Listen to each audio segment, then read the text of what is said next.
Class +1 today we are going to study gas laws. तो हमने आज स्टेट्स ऑफ मैटर में से गैस लॉस पढ़ने हैं। गैस लॉस के अंदर सबसे पहले we will talk about Boyle's law. Boyle's law, scientist Boyle ने अपना एक लॉ दिया जिसमें उसने टेम्परेचर को कांस्टेंट रखा। टेम्परेचर को कांस्टेंट रख के ही observe that volume is inversely proportional to pressure. और इस इनवर्सली प्रोपोर्शनल को जब हमने इक्वल टू किया तो यहाँ पे प्रोपोर्शनलिटी कांस्टेंट लगाया k, तो v is equal to k upon p हो गया। और अगर p को v से मल्टीप्लाई करें, pv equal to k equal to हम कांस्टेंट कह सकते हैं। और इसकी जनरलाइजेशन क्या बना दी हमने कि p1 v1 is equal to p2 v2, यानी कि initial pressure, final pressure, v1 initial volume, v2 final volume.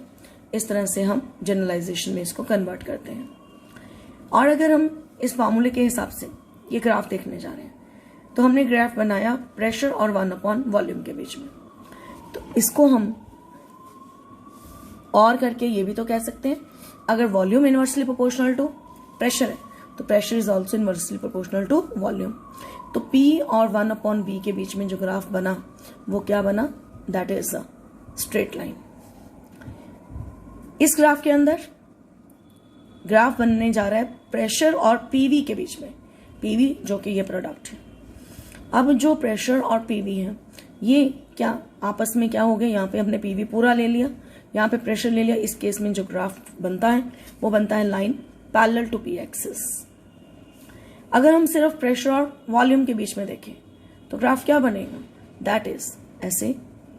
हमने सिर्फ वॉल्यूम लिखा है, 1 अपॉन वी तो यहाँ लिखा था, यहाँ सिर्फ वी लिखा है, तो ये एक पैराबोला टाइप बन जाएगा। कर्व को हम पैराबोला कहते हैं। तो ये 3 तरह के ग्राफ हमने यहाँ पे देखे। Now we are going to see the significance of Boyle's law. First significance students ये है कि जो गैसेस हैं वो कंप्रेसिबल होती हैं। हमें ये शो कौन करता है, ये कैसे, बॉयल्स लॉ ने कहा कि गैसेस कंप्रेसिबल हैं, ये उसका सिग्निफिकेंस है क्योंकि प्रेशर और वॉल्यूम आपस में इनवर्सली प्रोपोर्शनल है। मींस अगर हम प्रेशर बढ़ाते हैं तो वॉल्यूम डिक्रीज करता है, और अगर वॉल्यूम इंक्रीज करें तो प्रेशर डिक्रीज करता है। तो इस हिसाब से गैसेस में कौन सा फीचर आ जाता है, कंप्रेसिबिलिटी। कंप्रेसिबिलिटी जितनी ज्यादा होती जाती है इसका मतलब उस गैस की डेंसिटी इंक्रीज करती जाती है। More is the density of gas. और उसी को निकालने के लिए हम बॉयल्स लॉ को फिर यूज कर रहे हैं। हमने अभी पढ़ा Pv इक्वल टू K और V equal to K upon P। Now mass of gas is equal to volume into density, और डेंसिटी क्या बन जाएगी, मास अपॉन वॉल्यूम। तो हम इस वॉल्यूम में ये वाली वैल्यू, वॉल्यूम की ये वैल्यू इसमें पुट करते हैं। तो वॉल्यूम की जगह पर लिख लिया K अपॉन P, ये P ऊपर चला गया MP अपॉन K। अगर हम मास फिक्स्ड कर दें for fixed mass, students K तो ऑलरेडी फिक्स्ड है, मास को हमने फिक्स कर दिया तो ये दोनों वैल्यू कांस्टेंट हो गई। तो we can say that density is directly proportional to pressure. उसका नेक्स्ट सिग्निफिकेंस और क्या है, दैट जब भी आल्टीट्यूड्स पे जाते हैं, माउंटेनियर खास करके आल्टीट्यूड्स पे चलते चलते ऑक्सीजन की कमी होती जाती है और वहां पर ब्रीदिंग करना डिफिकल्ट हो जाता है। हेडेक होती है, थकान होती है, फटीग होती है। उस सिचुएशन को आल्टीट्यूड सिकनेस कहते हैं। तो इसीलिए माउंटेनियर्स को अपने साथ ऑक्सीजन सिलेंडर्स लेके जाने पड़ते हैं। और ये भी लॉ किसका, बॉयल्स लॉ ने ही ये एक्सप्लेन किया कि जैसे जैसे आल्टीट्यूड पे चलते हैं प्रेशर कम होता जाता है, ऑक्सीजन कम होती जाती है। तो हमारी बॉडी में तो ऑक्सीजन जो चाहिए वो भी पूरी नहीं होती, इसीलिए सिलेंडर्स लेके जाने पड़ते हैं। नाउ हम न्यूमेरिकल करने जा रहे हैं बॉयल्स लॉ का। तो स्टेटमेंट ये है कि हमारे पास एक गैस है जिसका वॉल्यूम भी गिवन है, उसको V1 लिख लिया, जिसका प्रेशर भी गिवन है, टेम्परेचर इज ऑल्सो गिवन। उस गैस को ट्रांसफर किया गया, दोनों गैसेस सेम ही है, गैस A, इसको सिर्फ ट्रांसफर किया गया दूसरे कंटेनर में, टू डिफरेंट कंटेनर। और फाइनली वहां पर जाके वॉल्यूम 180, टेम्परेचर सेम और प्रेशर जो है वो आपको निकालना है। जैसे ही हमने देखा कि टेम्परेचर सेम है तो we will apply Boyle's law. सिर्फ टेम्परेचर सेम देख के, टेम्परेचर सेम है, जहां टेम्परेचर कांस्टेंट हो गया, we will apply Boyle's law, जो क्या है P1 V1 equal to P2 V2। तो P1 का वैल्यू 750, वॉल्यूम का वैल्यू 120, P2 निकालना है और V2 180। तो इस तरह से हम यहां से क्या निकाल सकते हैं स्टूडेंट्स, दैट इज P2, जो क्या बन गया आपके सामने, ये 0 से 0 कटा, 3 के टेबल पे आंसर 500 mm ऑफ मर्करी। तो numerical is very simple. Next numerical जो हम करने जा रहे हैं, numerical on the behalf of Charles law करेंगे। तो उससे पहले, न्यूमेरिकल से पहले we will study about Charles law. Charles law क्या है, लेट्स सी। चार्ल्स लॉ में जैसे हमने वहां टेम्परेचर कांस्टेंट रखा, यहां पर हमने कांस्टेंट क्या करना है, प्रेशर। तो जब भी किसी गैस जो किसी कंटेनर में पड़ी है उसका प्रेशर कांस्टेंट करते हैं, तो चार्ल्स कहता है volume of given mass of A gas, जितना हमने गैस का मास लिया है उसका वॉल्यूम या इंक्रीज या डिक्रीज करेगा, कितने फैक्टर से, 1/273 फैक्टर से। कितने वॉल्यूम पर, जो वॉल्यूम उसका 0 डिग्री पे होगा उस वॉल्यूम का 1/273 अगर पार्ट कर दें तो वॉल्यूम इंक्रीज या डिक्रीज कर सकता है हर 1 डिग्री सेंटीग्रेड राइज और फॉल इन टेम्परेचर पर। तो हम जब भी टेम्परेचर 0 डिग्री सेल्सियस पे लेते हैं उसके with respect to volume increase decrease करना है, कितने फैक्टर से, 1/273 से। अगर हम टेम्परेचर सिर्फ 1 डिग्री या राइज करवाएं या फॉल करवाएं, अगर राइज करवाएंगे तो इंक्रीज करेगा, अगर फॉल करवाएंगे तो डिक्रीज करेगा। तो जाने कि फॉर्मूला क्या बन गया, V at any temperature. Any temperature क्या मतलब, 0 से अगर 1 डिग्री इंक्रीज कर दिया तो ये किसके बराबर हो गया, जो 0 डिग्री पे है, प्लस उसी का ही कितना पार्ट, 1/273 मल्टीप्लाई बाय जितना हमने टेम्परेचर चेंज किया, 1 डिग्री का चेंज लिया या 2 डिग्री का चेंज लिया। तो VT is equal to V0, common निकाल लिया, ब्रैकेट में अंदर क्या आ गया, 1 + T/273। तो ये चार्ल्स ने कहा कि वॉल्यूम इंक्रीज या डिक्रीज कर सकता है जैसे ही हम टेम्परेचर 1 डिग्री राइज या फॉल करवाएं।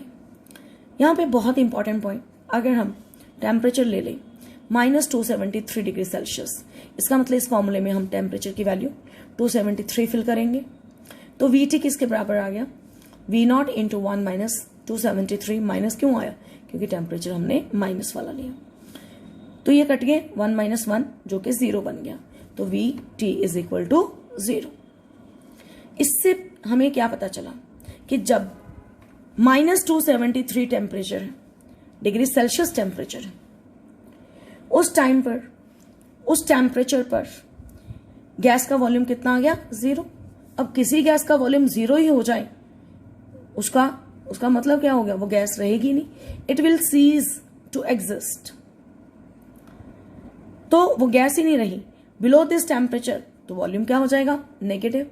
अगर हम इस वॉल्यूम से नीचे चले जाएं, अब यहाँ पे तो 0 है, अगर इससे भी नीचे जाएं तो वॉल्यूम नेगेटिव होगा, और नेगेटिव वॉल्यूम का तो कोई मतलब ही नहीं होता, इट इज मीनिंगलेस। और अगर एक्चुअल प्रैक्टिसेस में देखें तो जितनी भी गैसेस होती हैं वो इस टेम्परेचर से पहले ही लिक्विफाई हो जाती है, यानी कि इस टेम्परेचर से पहले ही लिक्विड में कन्वर्ट हो जाती है, क्योंकि यहां पर आके तो वॉल्यूम ऑफ गैस 0 हो गया। 0 का मतलब अब वो गैस नहीं रही। और एक्चुअल प्रैक्टिसेस में सारी गैसेस इस टेम्परेचर तक पहुंचने से पहले ही लिक्विड बन जाती हैं। तो इस टेम्परेचर को ग्राफिकली भी कैसे शो किया जा सकता है, अगर हम एक ग्राफ ड्रॉ करते हैं वॉल्यूम और टेम्परेचर के बीच में, और यहां पे हमने प्रेशर को कांस्टेंट कर दिया,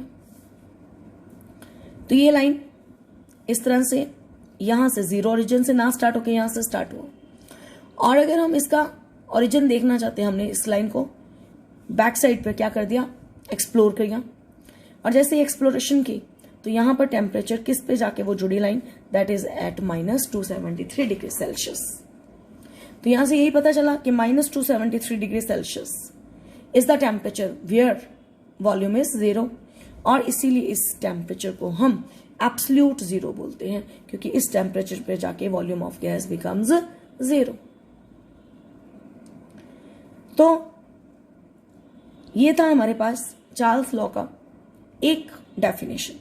सिंपल वे में डेफिनेशन क्या, कि जब भी प्रेशर कांस्टेंट रखेंगे volume of gas is directly proportional to temperature. अगर हम टी को इधर ले जाते हैं, V/T इक्वल टू कांस्टेंट, और V1/T1 equal to V2/T2।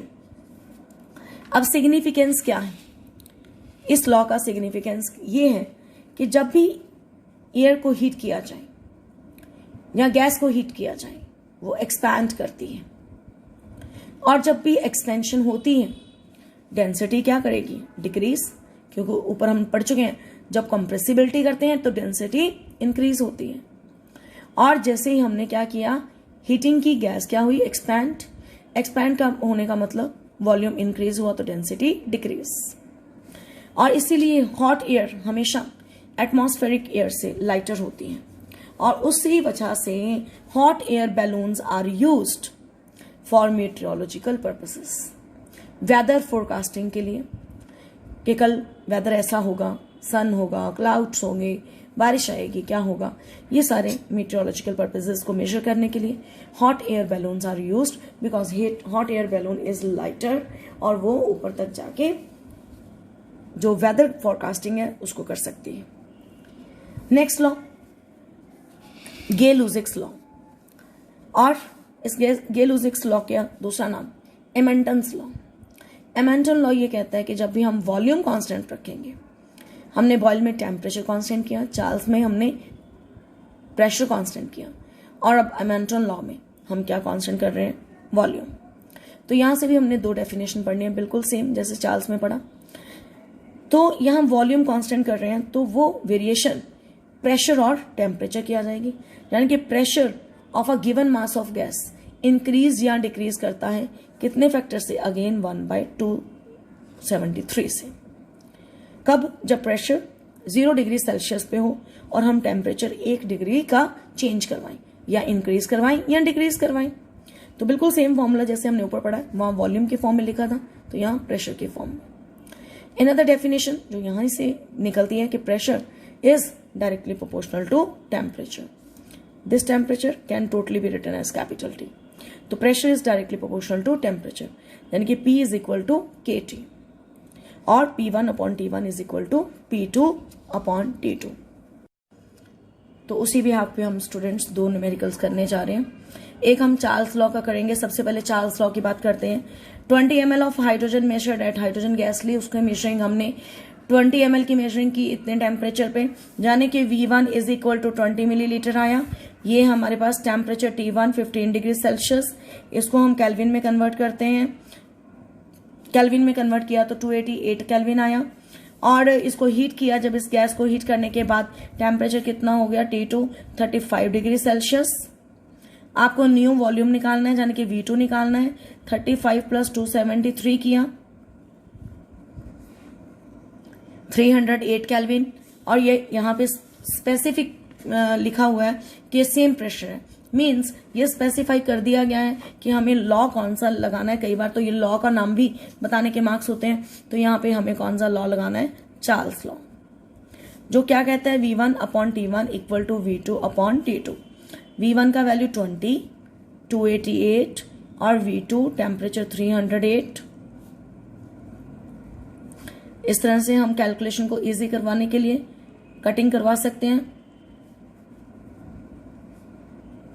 Like that.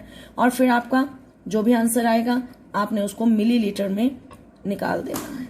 ये आपका न्यू वॉल्यूम आ गया इन मिलीलीटर। नाउ नेक्स्ट न्यूमेरिकल जो कि एमेंटन लॉ के ऊपर बेस्ड है, हम इसमें प्रेशर और टेम्परेचर का रिलेशन यूज करने जा रहे हैं। तो हमारे पास एक आयरन सिलेंडर है जिसमें हीलियम फिल्ड है। आयरन सिलेंडर है तो हमारे पास एक सिलेंडर जिसमें कौन सी गैस फिल्ड है, हीलियम, और उसका प्रेशर इतना दे रखा है 250 P1, 250 किलो पास्कल। कितने टेम्परेचर पे बच्चों, T1 300 केल्विन। सिलेंडर की मैक्सिमम कैपेसिटी, सिलेंडर्स के बाहर लिखा होता है ना, जैसे घर में भी सिलेंडर आते हैं उनके बाहर लिखा होता है 14 लीटर है या 11.2 लीटर है, तो डिपेंड करता है उसकी अपनी कितनी कैपेसिटी है। तो इस सिलेंडर की अपनी कैपेसिटी 1 × 10⁶ पास्कल की है। तो आपको ये बताया गया है कि रूम जिसमें इसको रखा गया है उसमें आग लग गई है। अब आपको ये बताना है जिस रूम में वो सिलेंडर है जिसको आग लगी है, रूम को आग लगी है, क्या उसमें पड़ा सिलेंडर फटेगा या नहीं फटेगा।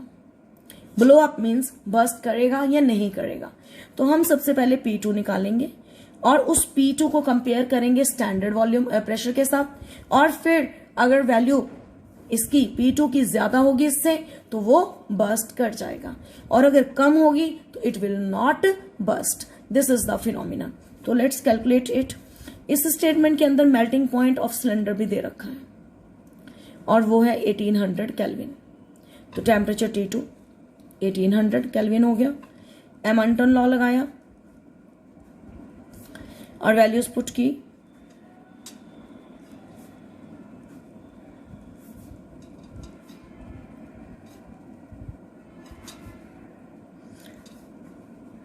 ये 6 आ गया और इसको जब मल्टीप्लाई किया 1500 और साथ में यूनिट्स के आगे किलो पास्कल।